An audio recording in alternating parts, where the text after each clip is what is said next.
नमस्कार मित्रांनो, नर्सिंग एक ईश्वर सेवा मी आरोग्यदूत चॅनलमध्ये मी अक्षय तुम्हा सर्वांचं मनापासून स्वागत करते। मित्रांनो, तुम्ही जर माझ्या चॅनलवर नवीन आले असाल तर चॅनलला सबस्क्राईब करा, व्हिडिओला लाईक करा आणि शेअर करायला विसरू नका।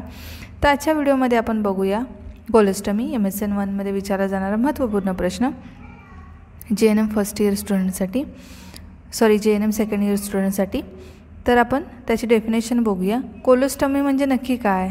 तर कोलोस्टमी म्हणजे गुदद्वार तयार करणे, यामध्ये शस्त्रक्रिया करून मोठ्या अडथळ्याचा काही भाग शरीराच्या बाहेर म्हणजे पोटाच्या त्वचेवर आणलेला असतो, म्हणजे कोलोस्टमी ही शस्त्रक्रिया। त्यामुळे रुग्णाचा मळ त्या ठिकाणाहून बाहेर पडतो। ज्यावेळेस मोठ्या आतड्याच्या अगदी खालील भागात अडथळा असून जेव्हा पोटावर शस्त्रक्रिया करून तो अडथळा दूर करता येत नसल्याने रुग्ण अतिगंभीर अवस्थेत त्यामुळे रुग्णाचा मल त्या ठिकाणाहून बाहेर पडतो।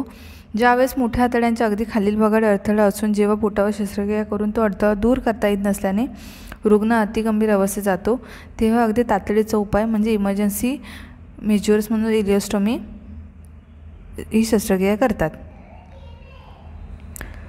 तर आपण कोलोस्टमीचे उद्देश काय आहे ते बघूया।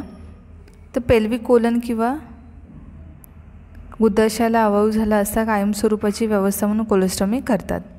कोलोस्टमीचे उद्देश काय? तर पेल्विक कोलन किंवा गुदाशयाला अभाव झाला असता कायमस्वरूपाची व्यवस्था म्हणून कोलोस्टमी करतात। त्याच्यानंतर गुदाशयाला जखम झालेली असल्यास जखमेकडे मल जाऊ नये म्हणून त्याचा मार्ग बदलला जातो। जन्मतः जर नवजात बालकाला गुदाशय नसेल, ठीक आहे, तर कोलोस्टमी केली जाते। त्यानंतर कोलोस्टमीचे प्रकार बघूया। कोलोस्टमीचे प्रकार आहेत लूप कोलोस्टमी, ठीक आहे। तर मोठ्या आतड्याचा वलय लूप जो पोटाच्या पृष्ठभागावर आणला जातो व योग्य स्थितीत राहण्यासाठी काचेचा रॉड योग्य स्थितीत राहण्यासाठी काचेचा रॉड एका टोकाकडून मिसोकोलनमधून म्हणजे आत घेतात व नंतर जखम ती शिवून टाकतात, तिला लूप कोलोस्टमी म्हणतात। त्यानंतर डिफंक्शन कोलोस्टमी, ठीक आहे। डिफंक्शन कोलोस्टमी म्हणजे काय? तर यामध्ये जो मोठा आतडा आहे लार्ज इंटेस्टाईन, यामध्ये द्वारामध्ये कोणत्याही प्रकारचा संबंध राहत नाही, दोन्ही द्वारे स्वतंत्र राहतात, त्यामुळे खाली आतड्याला पुन्हा विश्रांती मिळते।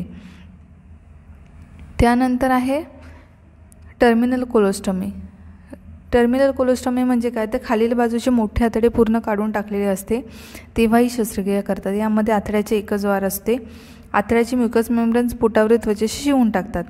ही शस्त्रक्रिया करण्यापूर्वी रुग्णास व नातेवाईकांना संपूर्ण कल्पना द्यावी की कोणत्याही परिस्थितीत किंवा केलेली शस्त्रक्रिया बंद करता येणार नाही किंवा काढून टाकता येणार नाही। कोणत्याही प्रकारचे कोलोस्टमी शस्त्रक्रियेच्या ठिकाणी बाहेरील बाजूस त्वचेवर डिस्पोजेबल बॅग लावावी, ठीक आहे। त्यानंतर कोलोस्टमीची तयारी काय करायची आहे? तर कोलोस्टमीची तयारी करताना हलका आहार असावा, त्यामध्ये रेषेदार पदार्थ कमी परंतु प्रथिने जास्त असावीत, उदाहरणार्थ दूध, खीर, सूप, डाळ सूप, सरबत, फळांचा रस इत्यादी। बॉवेल वॉश द्यावा। हे सर्व आतड्यांमध्ये सौम्य प्रकारच्या अडथळ्याची लक्षणे दूर करण्यासाठी करावे। त्यानंतर आतड्यातील जंतुसंसर्ग कमी करण्यासाठी आतड्यामध्ये मळ राहू देऊ नये। त्याच्यानंतर सल्फासुक्सिडिन हे औषध दर ग्रॅम दर 4 तासांनी याप्रमाणे तोंडाने देतात। रोज संध्याकाळी सल्फाच्या औषधी बस्ती देऊन दर 4 तासांनी तोंडाने देतात। रोज संध्याकाळी सल्फाचा औषधी बस्ती देऊन दुसऱ्या दिवशी साबण पाण्याचा बस्ती म्हणजे एनिमा सोप वॉटर एनिमा देतात। निओमायसिन 1 मिलीग्राम देतात, 1 ग्रॅम। त्याच्यानंतर बेसिट्रे 1 लाख युनिट्स, त्याच्यानंतर बॅसिलेट निस्टॅलिन युनिट्स देतात, ठीक आहे। निस्टोनिन 5 लाख युनिट्स ही औषधे दर तासाने याप्रमाणे 48 तासापर्यंत दिल्यास अत्यंत उपयोगी ठरतात। त्यानंतर शस्त्रक्रिया कोलोस्टमी ही या सर्व कोलन किंवा पेल्विक कोलनमध्ये करतात।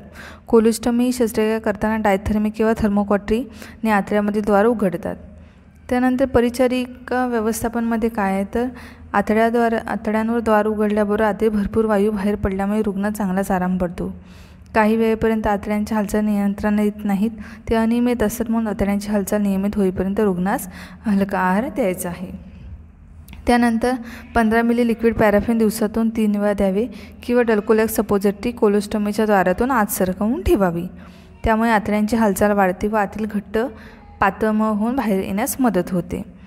त्यानंतर सूचना वरचेवर बॉवेल वॉश दिल्यास आतड्यांचा दाह होण्याची शक्यता असते। ज्यावेळेस लूप कोलोस्टॉमी केली असते त्यावेळेस शस्त्रक्रिया केलेल्या ठिकाणी 2 द्वार टू ऑर्फिस असतात। ज्या द्वारातून मल बाहेर येतो त्यास ॲक्टिव्ह ऑर्फिस असे म्हणतात, ज्या द्वारातून फक्त म्युकस बाहेर येतो त्यास नॉन ॲक्टिव्ह ऑर्फिस असे म्हणतात। परिचारिकेला ॲक्टिव्ह ऑर्फिस कोणते आहे हे ओळखता आले पाहिजे, कारण याच द्वारातून बॉवेल वॉश द्यायचा असतो किंवा सलाईन द्यावायचे असते। आवश्यकता असल्यास डल्कुलॅक्सचे सपोजिटरी आत सरकवून ठेवायचे असते किंवा एनिमा द्यावायचा असतो। शस्त्रक्रियेच्या 10व्या दिवशी टाके काढतात। त्याच्यानंतर रुग्णास सहज पचेल व त्रास होणार नाही असा आहार द्यायचा आहे। रुग्णास कोलेस्टॉमीची स्वच्छता कशी करावी, ही पहिली पिशवी कशी काढून नवीन पिशवी घालावी हे शिकवायचं आहे आपल्याला। त्यानंतर कोलेस्टॉमीचे विपरीत परिणाम कोणते होतात? जखम जंतू दूषित होणे, ठीक आहे, पहिला परिणाम। कोलेस्टॉमीमधून आतड्याचा काही भाग बाहेर येतो, प्रोलॅप्स ऑफ द बॉवेल। रिट्रॅक्शन, कोलेस्टॉमीमधून आतड्यांचा वलय जो बाहेर काढलेला असतो तो मागे बोटामध्ये जातो, त्यास रिट्रॅक्शन असे म्हणतात। त्याच्यानंतर आतड्यामध्ये अडथळा निर्माण होतो, कोलेस्टॉमीद्वारे कुंचन होणे। अशा प्रकारे कोलेस्टॉमीचे विपरीत परिणाम होऊ शकतात। तर थोडंसं साऊंडचा काही इश्यू झाला असेल, काही कारणास्तव मी बाहेर आहे तर त्याच्यामुळे, तर तुम्ही ह्याचे स्क्रीनशॉट काढून घ्या म्हणजे तुम्हाला लिहायला बरं पडेल। कोलेस्टॉमीची तयारी तुम्हाला लिहायची आहे, कोलेस्टॉमीचे प्रकार लिहायचे आहेत हे, त्याच्यानंतर कोलेस्टॉमीचे उद्देश आणि हे डेफिनेशन आणि थोडक्यात माहिती लिहून 5 मार्काला तुम्ही आरामात लिहू शकता। तर अशा प्रकारे आजचा व्हिडिओ होता। लवकरच भेटू आपण पुढच्या व्हिडिओमध्ये, तोपर्यंत काळजी घ्या, मस्त राहा, स्वस्त राहा, धन्यवाद।